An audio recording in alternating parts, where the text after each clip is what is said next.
Hey fam, so many of you who are Jesus Christ followers are looking at your world and you don't know how to bridge what you believe about the Son of God compared to what you are experiencing in the world, which I completely understand. How do you make your faith in Jesus and what you've been taught from the Word of God show itself in your conduct toward others, especially in a time of turmoil and social unrest? How do you do that?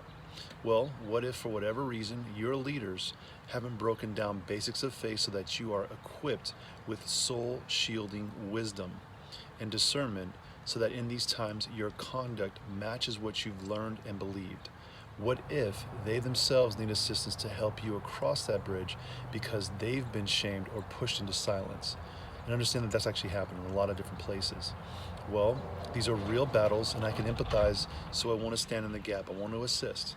I want to help you cross that bridge between what you believe or say you believe and how you act, so that your faith in theory and study matches what you practice, say, and do. These are Christian definitions, and today's definition is going to be discernment. Now, one of the keys about what I'm about to talk right now is just understanding that when you want to know something, you're trying to figure out what's going on in the world, you have to use proper judgment, and that proper judgment will help you to make really good, decisions. Now, in the decision-making process, if you have a view and a perspective that's centered, that's like more self-centered, you can make some really bad decisions. Those decisions can lead you into really bad consequences. Now, if you really want to understand the world around you, you take a step back, and I've done that several different times. You guys have seen me post different things too, where I take steps back when I see like what's a viral video and it turns out to be an absolute fiasco, it's like a farce. And I don't, I've decided a long time ago just to be kind of aware and to, know that people out there want to put out information that's completely, a lie. And so if I'm going to be wise about stuff, I'll just take a step back and I'll start asking questions, which is why I ask you all questions all the time, random questions and stuff. I got to do some random questions. I got some coming up in my mind right now. But the main purpose of this is, are you willing to just state, maybe there's some other things here I need to know. Maybe there's some better questions that I need to ask. And when you use discernment, you basically are asking for better judgment and wisdom to use the wisdom that you have to create inside yourself a pathway that leads away from foolishness.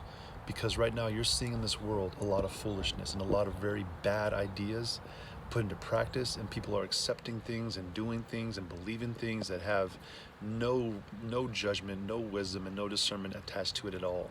It's all basically emotional reaction. That's where a lot of ideas and things come about, where, or actually not just ideas, but a lot of things that people do will lead them into bad consequences. So what's the point, Kay? The point is this: using discernment that's God-given, because even you're asking, especially as a Christian, you're asking for wisdom. Wisdom is, like I said, it's the knowledge of understanding that the fear of God is the ultimate in all of your life. Fearing God, knowing that He exists, and then acknowledging that's the first piece of wisdom, that you're not it, that this world isn't it, that there's much more here besides you and I, that there's someone actually watching. And then discernment basically tells you, okay, then if that's really true, then I'll make decisions that are actually wiser, that don't lead me down to a place where I fall into judgment. So for you and me, what I want for you is, I don't want you to think that your world is just very simple, that there's a lot more complexity here. And if you're looking at this through the lens of what you're seeing right now happening with these different movements and some pastors who are glomming onto this stuff and allowing that to be preached within their pulpits and stuff like that, just know that there are people out there who are leaders who are not using discernment right now. So you have to use it. You got to pray for it. You got to ask for it. That's why I attach the Bible verses that you'll see from Proverbs and Psalms, but also too from Romans too. Okay, the renewing of your mind will actually give you a different perspective on everything, and you'll be able to see this life in a whole different way. But you have to ask for it. You have to seek it out. And what I did personally, I heard about when I first became a Christian back in '07. I learned that there was that dude named Solomon who's obviously was the wisest guy, and I was like, man, I want to be like that dude. So if he's really wise, how did he do it? And it was a pretty basic prayer. He had access to anything he wanted, whether it be riches or kingdoms or killing enemies and stuff, but dude asked for wisdom. And I thought to myself, like, man, that's actually a pretty legit prayer. let me ask for wisdom here, because I don't want to be, I've made really bad decisions in my life, and I've done things that to people that I know weren't right. I don't want to be that guy anymore. So I asked, and I got some stuff.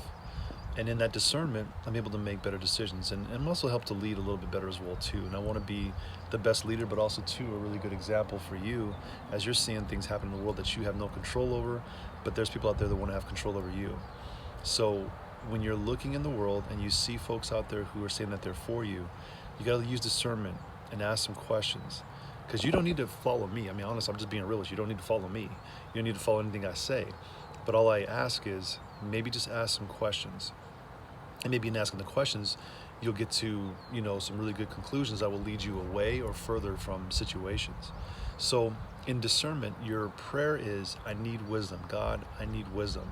And what I did was I prayed Proverbs chapter 1, 2, 3, 4, chapter 8, and chapter 9. I actually prayed those things over myself. And when you pray that over yourself, you're asking, as you're reading the verses, you read them and you pray it over yourself. Read one verse, just pray it over yourself, okay? That's what I did. And God delivered. It was kind of crazy, actually. And so now my life looks different, and the way that I talk to people actually looks different. So as a pastor, I want you to be the wisest person you could possibly be, and not a wiseacre, okay? I want you to be the wisest person you could possibly be, but I need you to use discernment as well, too. A lot of stuff out there is false. A lot of things that you're being told are not true. A lot of things out there that want to lead you down a pathway to destruction. I don't want that for you. I don't want that for your soul. And I don't want you to be caught up in all the shenanigans out there, okay? So when we're talking about discernment, there's a lot more involved here, and I want you to be aware of that, okay? Your personal judgment and those decisions, it's major. In fact, if you know anything about postmodernism, folks always want to turn from being personally accountable to it being society's fault. Society didn't do it. Society did this, and society, no. It's your personal decisions, because you were unwise and you were a fool in those decisions. And you call it what it is. If people aren't personally accountable, there's no wisdom in that. There's no wisdom. You're following a fool. And actually listen for that, okay? The people who will advocate for the lack of personal responsibility, but then abdicate their own role in pushing that forward in people, in their minds, and their leadership, those are folks you don't want to follow after. You don't want to follow after them. What you want to follow after is people who are going to ask you about your personal decisions and choices, and then hold you accountable for those things. And the folks who will do that, they're going to get beat up, but they're being real with you. Personal accountability is massive. And that's where wisdom comes from as well too. It's being personally accountable for your decisions and knowing that your decisions, they lead to either good or bad consequences. Understand the most, okay? Understand this, okay? You make your decisions. Nobody else makes them for you. You are responsible for your decisions. Nobody else is responsible for them. If your mom and dad is taking away all your punishment and stuff like that, you're probably going to end up being a pretty ridiculous individual who thinks they can do anything they want to in this world without consequence. And I think you're seeing that right now with a bunch of kids who have had no consequence in their life, and they are wilding out. Now the problem is going to be when people actually stand up and they fight back. And I'm telling you, use discernment and use wisdom. Okay? So I don't want you to be fooled by this stuff. I don't want you to get caught up, and I also don't want you to be just left behind in what you're experiencing right now. Because you and I, we're in this together, and in reality, we're in this together, and the more and the better that we are as a society, the better we will be together, and the better that we'll be able to take care of one another.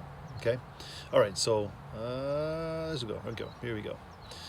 There's more to come, and I hope this helps. You need to be encouraged to stand, and then to stand not only in adversity, which demands courage, but also in solidarity, which takes faith. It does take faith. The loud voices on the TV and social media are far, far outnumbered by the discerning people watching in disbelief and disgust on the couch. There are more people on that couch that are looking and really getting boiled up right now, for real, okay? Find your voice. Find your voice. And don't let people tell you who you are. You are a person who's created by God to be more than what you are right now. God's got a great plan for you, but only you can fulfill it. God bless you. Have a great afternoon. Talk to you soon.